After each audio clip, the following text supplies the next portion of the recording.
आज आपण खरेदीची तत्वे बघणार आहोत. आता खरेदीची तत्वे म्हणजे काय? ज्यावेळेस आपण एखादी वस्तू खरेदी करायला जात असतो त्यावेळेस आपल्याला निश्चितपणे माहित असतं की आपल्याला ती वस्तू कशा पद्धतीची हवी आहे. बरोबर आहे ना? अगदी खरेदीला गेलो आणि काहीतरी घेऊन आलं असं आपलं होत नाही.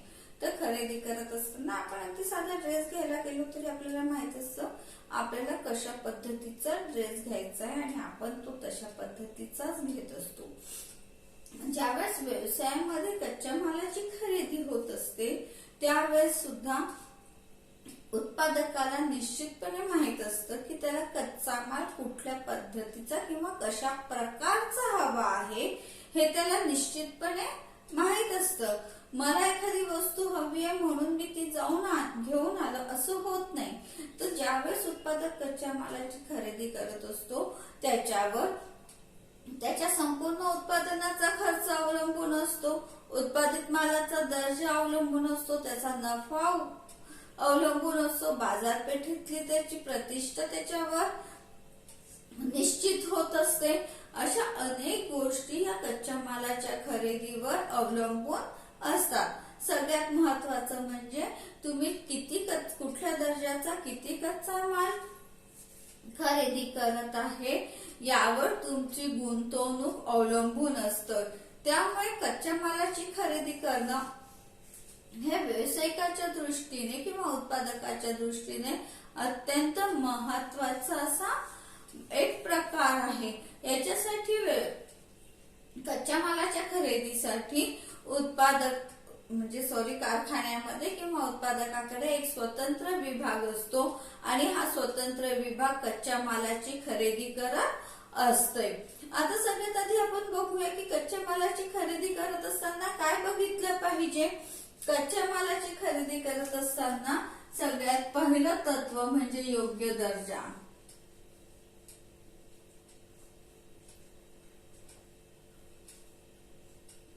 तर योग्य दर्जा म्हणजे काय? आपल्याला ज्या पद्धतीने वस्तूचं उत्पादन करायचं आहे त्या उत्पादनाला आवश्यक असणाऱ्या दर्जाचा मालच तुम्ही खरेदी करणं अत्यंत आवश्यक आहे. कारण की काल आपण बघितलेलं आहे की जास्तीत जास्त तुमचा जो खर्च आहे उत्पादनाचा हा कशावर होत असतो? कच्च्या मालाच्या सामुग्रीवर आणि श्रमावर. त्यामुळे कच्च्या मालाची खरेदी करत असताना व्यावसायिकाला योग्य दर्जाचा माल खरेदी करणं आवश्यक आहे. माझं ज्या पद्धतीने माझं उत्पादन असेल त्याच दर्जाचा माल मला लागणार आहे. एक साधं उदाहरण देते. आपल्याला सगळ्यांना माहिती आहे आपण मोबाईल वापरतो, बरोबर आहे ना? आता हा जो मोबाईल आपण वापरतो या मोबाईलची रेंज तुम्ही जर बघितली तर 3-4 हजारापासून तर 60 हजारापर्यंत, लाखापर्यंत, 1.5 लाखापर्यंत आहे. परंतु सर्वसाधारणपणे तुम्हाला 3,000, 60,000 ऍपलचा घेतला तर 80,000, 1 लाख, 1,20,000 त्याचे प्राइस जातात. बरोबर आहे ना? आता हा मोबाईलच आहे. 3,000चाही मिळतोय, 6,000चाही भेटतोय. याच्यात पण सगळे फीचर्स आहेत आणि याच्यात पण सगळे फीचर्स आहेत. बरोबर आहे ना? फीचर मध्ये थोडाफार एखाद दुसरा फीचरचा फरक असला तरीही दोन्ही याच्यात तुम्हाला जे आवश्यक आहेत हे फीचर तुम्हाला त्याच्यामध्ये सहजतेने सापडत असतात. मग एवढा फरक का आहे? 3,000चाही आहे आणि 60,000चाही आहे, 1,20,000चाही मोबाईल आहे. काय फरक आहे? तर कुठेतरी क्वालिटीचा फरक हा निश्चितपणे पडत असतो. तुम्ही जेवढा महागडा मोबाईल घ्याल तेवढ्या याच्यात त्याच्या सेफ्टीच्या गोष्टी असतात. त्याच्यामध्ये तुम्ही पाण्यात पडलं, काही मोबाईल मध्ये वॉटरप्रूफ असतात, काही मोबाईल ब्रेक होत नाही, खाली पडले तरी फुटत नाही, काही मोबाईल खूप काळ टिकतात. तुम्ही जेवढा महागाचा घ्याल तेवढी त्याची दीर्घकाळ टिकण्याची क्षमता जास्त असते. जेवढा स्वस्तातला घ्या तेवढा तो नाजूक असतो. पडला तर खराब होण्याची शक्यता असते, वापरताना खराब होण्याची शक्यता असते. बरोबर आहे ना. मोबाईल मधला डाटा चोरीला जाण्याचा प्रॉब्लेम येऊ शकतो. अशा अनेक या किमतींमुळे काय आहे, जरी मोबाईल काम तेच करत असलं तरी त्याच्या आतमध्ये जे काही तुम्ही मटेरियल वापरले असतं त्यामुळे प्रत्येक मोबाईल काय असतो, स्वतःचं एक वैशिष्ट्य गुणवैशिष्ट्य घेऊन येत असतो. नाहीतर काय झालं असतं, कोणीच 60,000चा मोबाईल घेतलाच नसता, सगळ्यांनी 3,000चाच वापरला असता. परंतु असं होत नाही. प्रत्येक जण स्वतःच्या गरजेनुसार, आवश्यकतेनुसार, स्वतःच्या राहणीमानानुसार त्याला आवश्यक असलेल्या फीचर्सचा किंवा आवश्यक असलेला मोबाईल खरेदी करत असतो. मग मोबाईल तोच आहे. जर बाहेरून तुम्ही बघितलं तर तुम्हाला कुठल्याही मोबाईल मध्ये काही विशिष्ट फरक दिसणार नाही.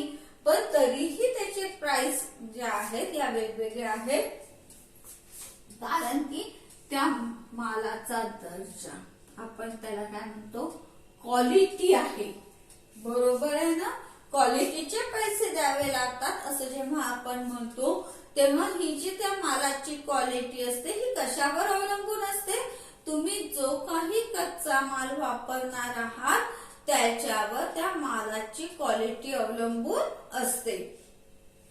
आता ही क्वालिटी अतिशय महत्वाची जरी असली तरीही तुम्ही कुठल्या पद्धतीच्या वस्तूचं उत्पादन करत आहात त्यानुसार तुमच्या क्वालिटीची व्याख्या बदलत जाते.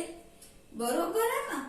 जसं आपण म्हणलं की 3,000 रुपयाचा जो मोबाईल तुम्हाला भेटत आहे त्याच्यामध्ये त्यांनी कुठल्याही उच्च क्वालिटीचा कच्चा माल वापरलेला नसणार आहे. टेक्निक जरी त्यांनी तेच वापरलेलं असलं तरीही त्याच्या कच्च्या मालाचा दर्जा हा कमी असल्यामुळे त्याच्या वस्तूची किंमत कमी झालेली आहे. याच्या कच्च्या मालाचा दर्जा जास्त आहे म्हणून चांगला आहे, म्हणून याची किंमत कशी आहे, जास्त आहे. बरोबर आहे ना. साधी साधी गोष्ट असते की आपण पेन घ्यायला गेलो तो यूज अँड थ्रोचा पेन 2 रुपयालाही भेटतो आणि आपण त्याला चांगला मागितला तो 5चा देतो, 10चा देतो, 50चा देतो, 150चा देतो, 250चा पेन देतो. बरोबर आहे ना. काय फरक आहे, त्याच्या क्वालिटी मधला म्हणजे दर्जामधला फरक आहे. मग हा दर्जा जो आहे कच्च्या मालाचा त्या उत्पादकाला ठरवायचं असतं की आपण कुठल्या दर्जाचा कच्चा माल खरेदी करायचा आहे किंवा आपल्याला कुठल्या प्रकारच्या वस्तूचं उत्पादन करायचं आहे. त्यानुसार त्याला आपल्या कच्च्या मालाचा दर्जा निश्चित करावा लागतो. तुम्ही जर तुमच्या वस्तूच्या किमतीपेक्षा जर तुम्ही जास्त उच्च दर्जाचा कच्चा माल खरेदी केला तर काय होणार आहे, तुमच्या वस्तूच्या किमती वाढणार आहेत आणि त्यामुळे तुमच्या वस्तूच्या किमती वाढल्यामुळे त्या वस्तूच्या मागणीवर परिणाम सुद्धा होऊ शकतो. जसं आता मला माहित आहे की मी एक नोकियाचा वापरते, सॅमसंगचा वापरते किंवा अजून एमआयचा मोबाईल वापरत आहे, तर मला त्या प्रत्येक मोबाईलचं वैशिष्ट्य माहित आहे, त्याची क्वालिटी माहित आहे. आणि जर एखादा लोकल कंपनी जे आपण म्हणतो की ज्या विशेष माहित नसलेले आहे त्यांचा पण मोबाईल आपल्याला माहित आहे, आपण काय करत असतो, आपल्याला हवा तो मोबाईल घेत असतो. परंतु समजा 3,000 रुपयाचा जो मोबाईल विकत आहे त्याने जर खूप उच्च दर्जाचा माल खरेदी केला, कच्चा माल खरेदी केला, तर काय होणार आहे, त्याच्या मालाची किंमत वाढणार आहे. किंमत वाढणार असल्यामुळे काय होतं, त्याचा जो ग्राहक वर्ग आहे हा कमी होईल. ग्राहक वर्ग काय होईल, त्याचा कमी होईल. बघा एक साधारण हे असतं की ज्यावेळेस मला एखादी गोष्ट, कुठलीही गोष्ट असतो जीवनामधली, जर मला ती खरेदी करायची असेल तर मी एक माझा चॉईस असतो की मला ती सर्वसाधारण सर्वसाधारण खरेदी करायची आहे, बरोबर आहे ना. मला ती वापरायची आणि टाकून द्यायची आहे. मग अशासाठी मी जास्त किंमत द्यायला तयार होत नाही. आणि ज्यावेळेस मला एखादी छान वस्तू घ्यायची असते त्यावेळेस नेहमीच मी ब्रँडचा विचार करते, बरोबर आहे ना. जर मी पैसा खर्च करणार असेल तर मला ब्रँड हवा असतो. ब्रँड म्हणजे काय? नाव कमावलेली कंपनी, सोप्या शब्दामध्ये, की जिचं बाजारपेठेमध्ये चांगलं नाव आहे, जिच्या वस्तू दीर्घकाळ टिकणाऱ्या आहे आणि ज्या वस्तू नावावर खपतात, अशा वस्तूंची खरेदी करण्याकडे माझा कल राहणार आहे, बरोबर आहे ना. मला एक 50,000चा 60,000चा मोबाईल घ्यायचा असेल तर मी एखाद्या नवीन कंपनीचा किंवा अननोन कंपनीचा खरेदी करणार नाही, कारण की एवढा मोठा पैसा गुंतवत असताना मला त्या मालाची खात्री हवी असते. परंतु जर मला 2,000, 4,000, 5,000चा म्हणजे वापरायचा आहे, 2-4 वर्ष टाकून द्यायचा असा मोबाईल घ्यायचा असेल तर मी ब्रँडेड कंपनीकडे वळणार नाही. तिथे मला खूप पैसा द्यावा लागेल. अशा वेळेस मी या कंपन्यांकडे वळते, बरोबर आहे ना. आता समजा या कंपन्यांनी उच्च दर्जाचा माल खरेदी केला, कच्चा माल, आणि त्याच्यापासून वस्तूचं प्रोडक्शन बनवलं तर काय होईल? त्याच्या वस्तूच्या किमती वाढणार आहे आणि या वाढलेल्या किमती या कंपनीला भेटतीलच असं नाही.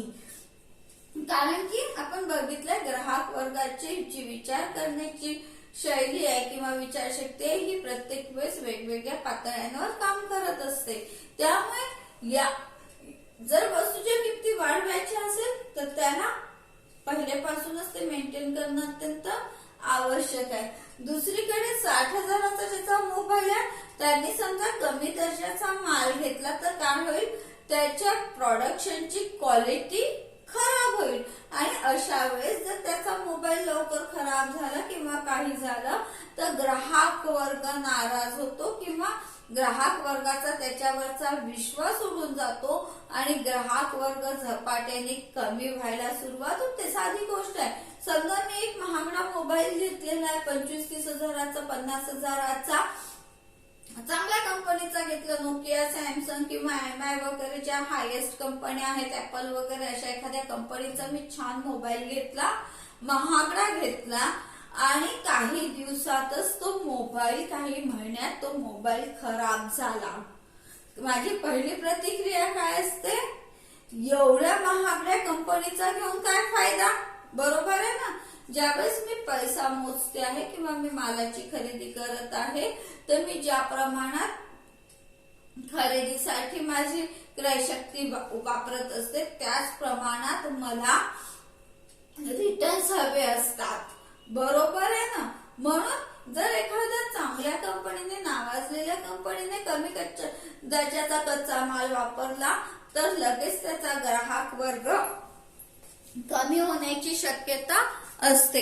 म्हणून प्रत्येकाचा जो योग्य दर्जा, उत्पादनाचा योग्य दर्जा जो आहे हा प्रत्येकाने आपापल्या उत्पादनानुसार निश्चित करणं अत्यंत आवश्यक आहे, की ज्यामुळे तुमच्या वस्तूच्या किमती पण वाढणार नाही आणि तुमच्या मालाचा दर्जा, तुम्ही ज्या पद्धतीचा माल तयार करत आहे त्याच्यापेक्षा घसरणार नाही, कमी होणार नाही, याची खात्री उत्पादकांनी घेणं अत्यंत आवश्यक आहे. दुसरं महत्वाचं म्हणजे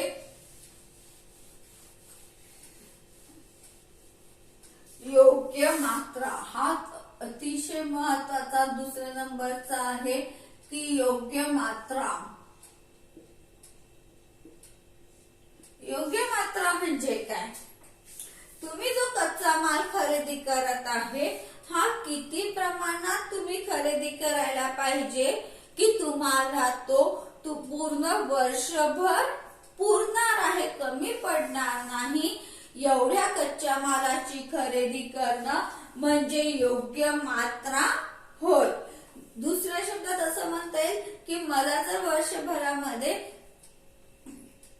10 टन कच्चा माल लागत असेल तर 10 टन कच्चा माल ही माझी काय झालेली आहे, योग्य मात्रा झालेली आहे. याच्यापेक्षा जर मी कमी खरेदी करत असेल तर काय होणार आहे, माझ्या प्रोडक्शनचा कच्चा माल कमी पडेल आणि वेळेवर मला जिथून भेटेल तिथून मिळेल त्या दर्जाचा मिळेल त्या किमतीमध्ये कच्चा माल खरेदी करावा लागणार आहे. याच्यामध्ये तुम्ही काय केलेलं आहे, कमी खरेदी केल्याबरोबर तुम्ही दर्जाशी पण तडजोड केलेली आहे, किमतीशी पण केलेली आहे आणि मात्रा सोबत पण केलेली आहे. आपण काय म्हटलेलं, माल कमी पडला आणि जर वस्तूचं उत्पादन बंद व्हायची वेळ आली तर उत्पादक त्याला हव्या असलेल्या दर्जाचा किंवा त्याच्यापेक्षा कमी किंवा जास्त दर्जाचाही माल खरेदी करेल.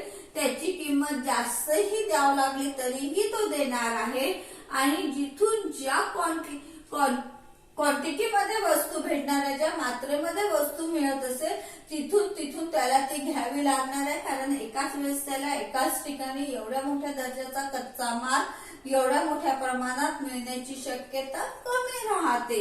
म्हणजे या तिन्ही याच्यात त्याला काय करावं लागणार आहे, तडजोड करावी लागणार आहे. आणि परत बाजारपेठेमध्ये ज्यावेळेस की मालाची आवक नाहीये अशा वेळेस हा कच्चा माल कुठे मिळेल याच्यासाठी त्याला संशोधन करावं लागतं आणि वेळेचा आणि पैशाचा काय होतो तिथे सुद्धा अपव्यय होत असतो. म्हणून योग्य दर्जा कोणता आहे हे सुद्धा त्यांनी निश्चित करणं, खरेदीच्या आधीच त्यांनी आपल्या उत्पादनाचा अंदाज घेऊन आपल्याला किती मात्रेत माल खरेदी करायचा आहे हे आधीच ठरवावं लागतं. दुसरा प्रकार म्हणजे समजा जर त्यांनी जास्त माल खरेदी केला, 10 टनापेक्षा त्यांनी जास्त खरेदी केला, 12-14 टन माल खरेदी केला तर काय होईल, याच्यामध्ये त्याचा पैसा गुंतून राहील की ज्याची त्याला गरज नाहीये. एवढा जास्त माल खरेदी केल्यामुळे त्याच्या भांडवलाचा जो हिस्सा आहे तो खूप मोठ्या प्रमाणावर अजून अडकून पडेल. आधीच आपण म्हटलेलं आहे की कमीत कमी उत्पादन खर्चाच्या 50% खर्च हा सामुग्रीवर होतो आणि त्याच्यात जर त्यांनी अजून वस्तू खरेदी केल्या जरुरीपेक्षा तर हा उत्पादनाचा त्याचा जो कच्च्या मालाच्या खरेदीचा खर्च आहे हा मोठ्या प्रमाणावर वाढलेला दिसणार आहे किंवा वाढणार आहे. त्यामुळे त्याला इतर खर्चासाठी पैसे कमी पडू शकतात.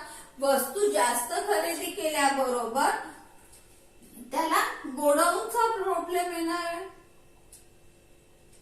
कारण तुम्ही जो कच्चा माल खरेदी केलेला आहे हा योग्य पद्धतीने ठेवणं सुद्धा आवश्यक आहे. कारण की तुम्हाला तो वर्षभर पुरवायचा असतो. त्यामुळे त्याचं जो गोडाऊन असेल ते सुद्धा त्याला जर एक आपल्याला अंदाज असतो मला वर्षभर एवढा माल लागणार आहे, त्याच्यापेक्षा मी थोडासा जास्तसा खरेदी करेल, तो झाला आपला 10 टन सरासरी. माझं जे गोडाऊन आहे त्याच्यामध्ये 10 टन माल मावणार आहे कारण मी त्या हिशोबाने ते बनवलेलं आहे. परंतु स्वस्तात भेटत आहे म्हणून मी अजून जर जास्त माल घेत असेल तर हा माल ठेवण्यासाठी मला वेगळी व्यवस्था काय करावं लागणार आहे, तयार करावी लागणार आहे आणि त्याच्यासाठी माझा जास्तीचा पैसा खर्च होणार आहे. परत तुमचा हा खर्च काय झालेला आहे त्याच्यामुळे मोठ्या प्रमाणावर वाढलेला असल्यामुळे आणि तो माल खराब होण्याची शक्यताही मोठ्या प्रमाणावर राहते. जर तुम्ही त्याचं योग्य प्रकारे संग्रहण केलं नाही, व्यवस्थित पद्धतीने ते ठेवून घेतलं नाही तर हा माल खराब होण्याची सुद्धा शक्यता असल्यामुळे याच्यावर सुद्धा तुमचा पैशाचा काय होतो, अपव्यय होतो. इथे तुम्हाला जास्त पैसा द्यावा लागतो, इथे तुमचा जास्त पैसा आधीच खर्च झालेला असतो. दोन्ही याच्यात काय झालेलं आहे, उत्पादकाचं नुकसानच झालेलं आहे. जास्त माल खरेदी करून ठेवलं तरी त्याचं नुकसान होणार आहे आणि कमी माल खरेदी केला तरीही त्याचं नुकसान होणार आहे. म्हणून योग्य मात्रेमध्ये कच्च्या मालाची खरेदी करणं हे एक अत्यंत आवश्यक असं काम उत्पादकाला किंवा खरेदी विभागाला करावं लागतं की ज्यामुळे तुमच्या गोडाऊनचा खर्च सुद्धा वाढणार नाही आणि कच्च्या मालाच्या अभावी तुमचं उत्पादन कार्य सुद्धा बंद पडणार नाही। अशा पद्धतीनेच मालाची खरेदी करणं अत्यंत आवश्यक असते, त्याला आपण म्हणतो योग्य मात्रा। तिसरं आहे योग्य स्त्रोत। म्हणजे काय?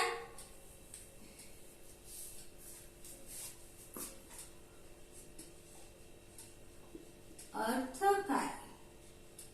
योग्य स्त्रोत म्हणजे काय? योग्य मार्ग। तुम्ही जी खरेदी करत आहे, मार्ग म्हणण्यापेक्षा योग्य काय म्हणू आपण त्याला, योग्य पद्धतीने मालाची खरेदी करणं। कुठल्या पद्धतीने कोणाकडून तुम्ही मालाची खरेदी करत आहात हे सुद्धा अत्यंत महत्वाचं असतं। जसं आपण ज्यावेळेस उत्पादकाला कच्च्या मालाची खरेदी एवढ्या मोठ्या प्रमाणावर करायची असते, त्यावेळेस तो बेधडक बाजारपेठेमध्ये जाऊन मालाची खरेदी करत नाही, तर सगळ्यात आधी तो काय करतो, बाजारपेठेचं संशोधन करत असतो। म्हणजे आपल्याला आवश्यक असलेला कच्चा माल योग्य दर्जाचा, योग्य मात्रेत, योग्य किमतीमध्ये कुठे उपलब्ध होईल याची काय करत असतो, उत्पादक सुद्धा काय करत असतो, चौकशी करत असतो, संशोधन करत असतो। हे संशोधन करत असताना त्याला बाजारपेठेमध्ये ज्या विक्रेत्याकडनं तो माल खरेदी करायचं निश्चित करत आहे त्याची बाजारपेठेमध्ये असलेली पत, त्याचं नाव, या गोष्टी तर काय करावं लागतात, तपासाव्या लागतातच। त्यासोबत एवढा मोठा माल खरेदी करत असल्यामुळे समोरचा विक्रेता आपल्याला कोणत्या सोयी सवलती उपलब्ध करून देणार आहे, किती प्रमाणात तो किमतीमध्ये सूट देणार आहे, मालाचा पुरवठा करण्याची त्याची खरंच क्षमता आहे का, तो खरोखरच तेवढा मालाचा पुरवठा करू शकतो का, आणि तो योग्य किमतीने आपल्याला माल देत आहे का, या सर्व गोष्टींची काळजी, चौकशी सर्वात आधी करावी लागत असते। म्हणजे योग्य स्त्रोत मध्ये काय करत आहे तुम्ही, विक्रेत्याची पत तपासत आहे। पत म्हणजे खरोखर त्याचं नाव बाजारपेठेत चांगलं आहे का, तो प्रतिष्ठित आहे का, हे बघणं सुद्धा अत्यंत आवश्यक आहे। नाहीतर आपण बरेचदा पेपरला वाचतो की पैसे दिल्यानंतर सुद्धा मालाचा पुरवठा केला जात नाही, तसं होता कामा नये। म्हणून ज्याच्याकडनं आपल्याला माल खरेदी करायची आहे त्या विक्रेत्याची बाजारपेठेतील पत म्हणजेच प्रतिष्ठा तपासणं अत्यंत आवश्यक आहे की खरोखर तो विश्वास ठेवण्याच्या लायकीचा आहे किंवा नाही हे तपासल्या जातं। दुसरं म्हणजे तो आपल्याला योग्य किंमत सांगत आहे का, हे आपल्याला तपासावं लागणार आहे। ही किंमत सांगत असताना तो आपल्याला कुठली सूट देत आहे, किमतीमध्ये किती सूट देत आहे हे बघावं लागणार आहे। कारण जर आपण एवढ्या मोठ्या प्रमाणावर मालाची खरेदी करत आहोत तर आणि त्याचा माल जर एकाच वेळेस एवढ्या मोठ्या प्रमाणावर विकला जात असेल तर त्याने आपल्याला किमतीमध्ये काहीतरी सवलत देणं अत्यंत आवश्यक आहे। तो ती किती प्रमाणात देत आहे हे सुद्धा आपल्याला तपासायला पाहिजे।